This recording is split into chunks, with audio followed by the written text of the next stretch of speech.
people are tired of the spin, they're tired of the wasteful spending, they're tired of the red tape and bureaucracy. They want improved outcomes. At the moment, we're going completely the wrong way, and we can get that turned around together, but we need to go to work on that.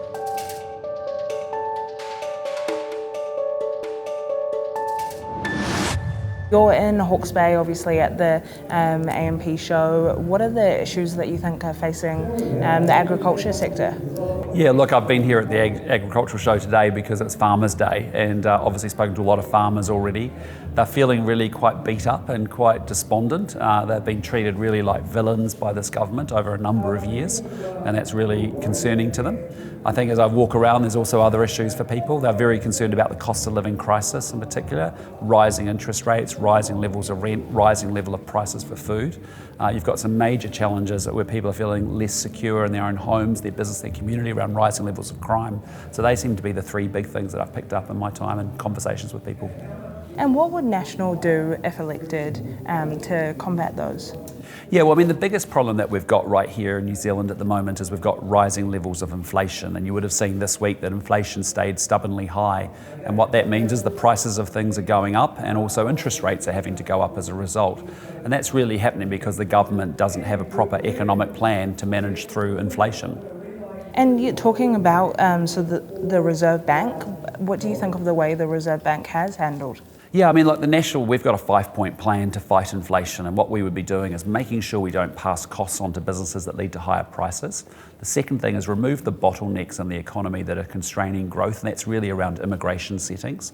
There's a government this government's actually spending $1 billion New Zealand dollars each and every week more on government spending, and then there's a lot of waste, a lot of low priority projects, and some spending not getting good value in return.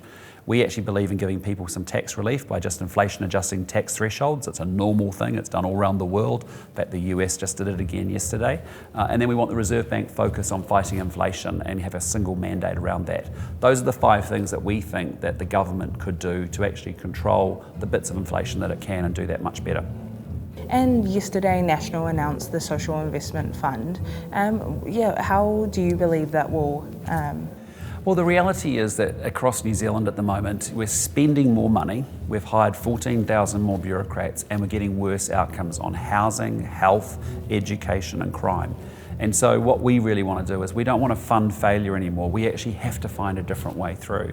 And a lot of it is actually targeting the people that are most impacted with using data to identify who they are and how we target them and get them the right programs and support so they can get their lives moving in the right direction. And so we want to power up community organisations who often know what's going on in mental health or know what's going on with youth homelessness, and actually support them with resources rather than letting the government do it all. Let's power them up and actually get improved outcomes.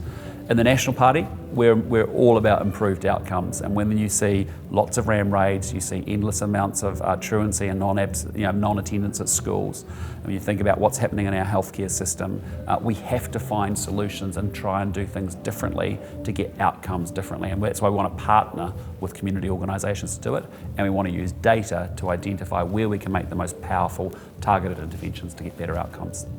Because it's easy as an opposition party to criticise the government in power, right? So, how would you do things differently? Yeah, so I mean, what we've tried to do, what I think we've done a good job of since I've become the leader is to say, look, we're going to oppose the government. That's why we're called His Majesty's Loyal Opposition, because that's our job, is to keep the government and hold them to account. But it can't just all be opposition. We actually have to propose ideas as well, and we'll have a lot more of that as we go into next year, and we're working very hard on detailed policy around different areas. But already you've seen us talk about, look, we've got rising levels of crime. You've got a 20% increase in violent crime, 50% growth in gang membership. And so we have a gang plan, which is very simple. Ban gang patches in public spaces, give police powers to disperse gangs when they congregate on freeways and in public spaces, make sure they can't consort when they're planning criminal activity, and importantly, give the police warrantless search powers to crack down on illegal guns, which is driving so much violent crime in New Zealand. There's an idea that we give over, we talk about it publicly, and we hope that the government would adopt it so that we can actually, in the benefits of all New Zealanders, actually move forward. So for us, it's balancing, oppose the government and propose. You've seen it on the cost of living crisis. The government comes up with a crazy cost of living payment. It goes to dead people, it goes to French backpackers, investment bankers in London, poorly targeted. And our idea is to say, listen, let's just take the tax thresholds, lift them by the amount of inflation so that you get to keep more of your money in your pocket to spend and save as you see fit, rather than give it to Grant Robertson. So it's about oppose but propose ideas too. And talking about gangs, obviously, Hawke's Bay, there's been a big issue with gangs in recent years and ongoing. Yes, and gangs is a major problem here in New Zealand. You know, we now have 8,000 gang members. I think we have just over 10,000 police. Gangs are recruiting 3 times faster than we can recruit police officers. You would have seen stats in the last week where we've actually had a 75% growth in young people being recruited by gangs.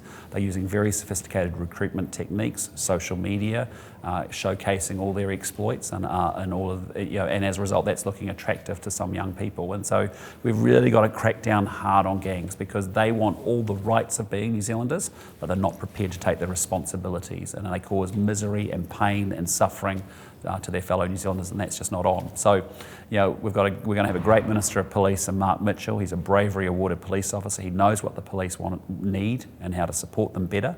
The police are doing a fantastic job, but the government is soft on crime and not backing them up and giving them the tools that they need. And sort of changing tact a little bit, the mayors in Hawke's Bay are all opposed to 3 waters and they want their own regional model. What is National's position on this? Yeah, well, we've been against the 3 water reform since they were first floated. In fact, I led that charge when I was our local government spokesperson. But what you've seen here is the Hawke's Bay area actually propose a solution, and it's actually coming from the people closest to the problem who manage those assets, saying this is what we want to do. As we look out the next 30 years, we think this is the best way to do it. And that's a fantastic thing. But the reality is the government's not listening to councils, it's not listening to the people, and essentially what's happening is an asset that has been in local influence, local control, is being laundered as the government now creates another big bureaucracy alongside what it's done in polytechnics, taking 16 polytechnics into one, 20 DHBs into one big mega bureaucracy, and now 3 waters assets from 67 councils into 4 big mega entities. So we oppose it, we'll replace it and we'll repeal it. And talking about local government, many councils, particularly rural councils like CHB, struggle with maintaining things and costs, and because they have a low ratepayer base. How would National structure local government to ensure their survival? Well, look, I think the thing that's happened, whether it's been central or local government, there's been a huge amount of regulation and rules and red tape that's actually just slowing everything up. The time to get a resource consent has almost doubled in this country in 10 years, and that has huge implications that we can't get the economic activity in place, which drives to higher wages and salaries, which actually gives people more freedom and choice to live their lives. So our job as local and central government is to make life a little less expensive, make life a little more convenient for people, and we need to work together in a much better way. And so I think it's time for us to reimagine what could a local government, central government partnership look like, whereas often they fight with each other. We've actually got to say, right, in the Hawke's Bay here, what's the infrastructure that we need to make the investments in over the next 15 years that we can both agree on and actually lock it in for the things that make the biggest difference to the most amount of people in the fastest amount of time. Whereas what's happening is roading projects get turned on and turned off, and that's not the way to run things. And talking about local government, obviously we just had the local elections and that saw sort of a swing to the right in terms of those being elected. Do you think that sort of bodes well in terms of the national election next year? Look, I think what it's just saying is that the people are sick of a government that just cannot get things done. And whether it's a central government or a local government, that's what I took out of those elections, is that people are tired of the spin, they're tired of the wasteful spending, they're tired of the red tape and bureaucracy. They want improved outcomes. And what they're also saying is, look, the country's heading in the wrong direction. And I fully agree with that. I think the country's the best country on planet Earth. We have a fantastic future ahead of us. We have to sort out some of the big challenges we've got, but at the moment we're going completely the wrong way. And we can get that turned around together, but we need to go to work on that. So I was encouraged by those results because I think it just says there's a mood for change and they want governments to get things done. And at the last election, you lost a number of candidates, including that in the Tukituki electorate. What are you doing to win back those seats, and have you got a candidate for Tukituki? Not yet, but we're in the process between now and Christmas of making sure we get as many of our candidates in place across the country as we can. But we have completely reset also the approach that we use to go and find great talent and great people to be candidates for the National Party as well. And so it's been fantastic because we run our own candidate development program inside the party, and it's a great opportunity for people to get to understand the party more, and also for us to get to see them as well.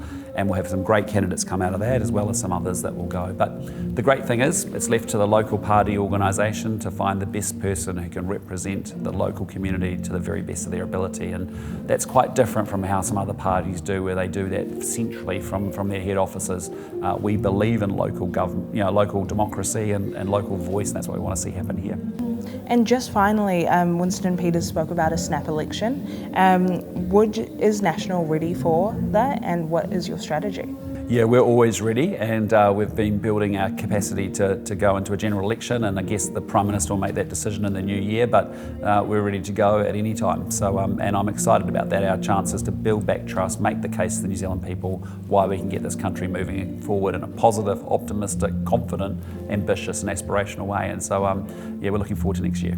Great. No, thank you for your time. Appreciate it. Great to be with you again.